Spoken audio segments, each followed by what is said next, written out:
Hey y'all, Preacher Guy here, coming at you with another Transformers review. And today we're taking a look at another classic figure, what a surprise.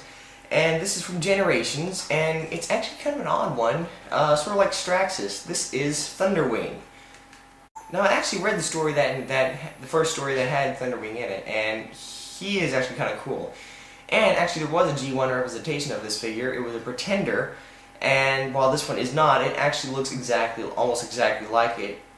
But except for the one difference that it is quite much better. So here he is, Thunderwing. Let's take a look at him, eh? Well, first of all, you got these awesome guns here, which are actually really quite cool, because they not only peg into his hand like the old-fashioned days, but they also can plug onto the back as well, to give him sort of a, I don't know, and they also fire quite well as well. So with those two missile launchers styling on his back, he looks kind of like he's got a jetpack on, which is totally cool.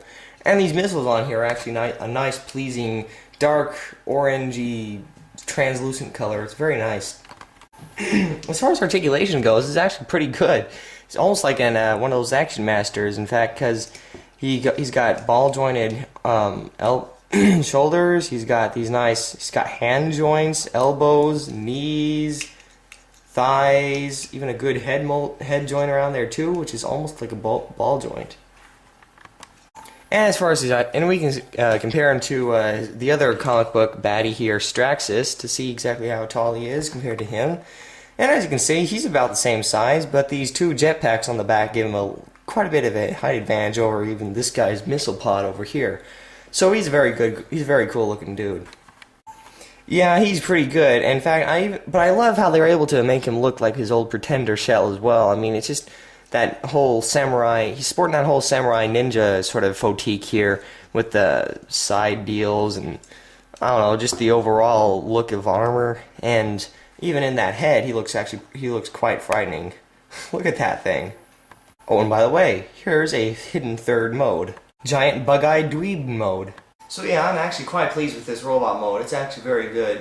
It's just, I'm surprised how articulated it is, and yet how solid it is as well. I mean, it's just so really good to hold. It really does remind me of those old Action Masters.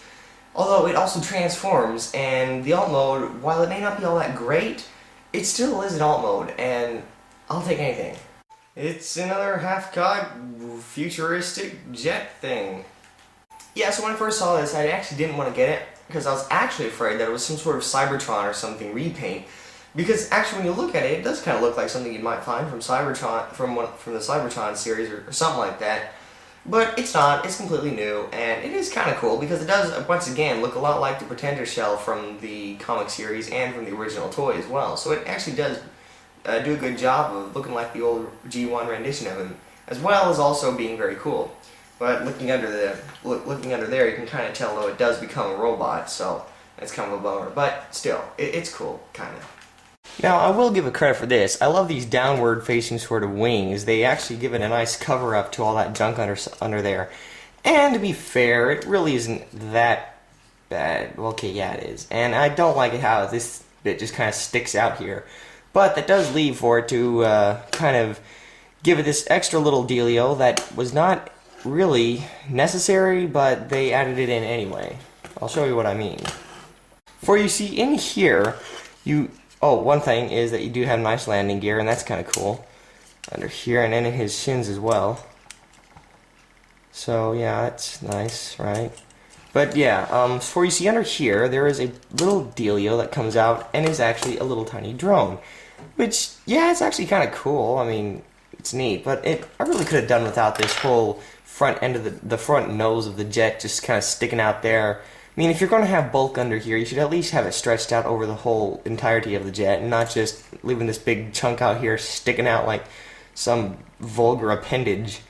But yeah, under here you got this nice little thing, and it's sporting his same colors, which I gotta say, I love this white and blue. It looks really nice, and this little bit of orange here. So it's just a nice little drone. Doesn't really do anything. It's just does whatever drones do. But yeah, it's okay. And like I said, it does have landing gear, which is kind of weird because it is a space-agey sort of jet, so you'd think it'd just be able to land like a rocket, but, you know, it's nice, and it does actually roll, which is very cool. I love that. That's nice. Very cool. So yeah, it's a nice looking jet from above. From below, it may be kind of, but you know, from above it looks nice, and it is kind of a nice space agey looking jet. I mean, I can see it being featured in Star Wars or something. So yeah, I say it's cool. So that was Generation 2's Thunderwing. What do I think about it? Well, it's cool, and while surely there must be some more classic G1 characters that really had crummy toys and now need to be updated with the new and awesome posability of the new age. But apparently not, because Hasbro has not only released Straxus, Thunderwing, but also Skullgrin. I mean, really? Why these comic book characters? Why not some more good old-fashioned G1 characters? But if you're lucky enough to have all the universe and classics and generations figures and have a complete set so far, you'll notice that there are not very many G1 characters left to make remakes of. So it only makes sense that the comic book characters are getting a actual release, or at least a re-release in some cases. So yeah, it's kind of cool, right? But yeah, I don't know. But still, I'd say this guy's definitely cool and definitely worth a look out, and you can still probably find him in stores. It's not too hard to find. But I would definitely save my money if you're not totally, all that excited about him. I'd definitely save my money for if I saw something like Cup or Blur or Scourge. Yes, definitely. If I had to choose between this and Scourge, I would throw this away in a heartbeat. But that does not mean I don't like it, especially like the robot mode. The old mode is a bit of a turn-off, but it's okay. I like the robot mode, and that's enough. So I'm Creature Hunt Guy, this is Thunderwing, and I will see you later.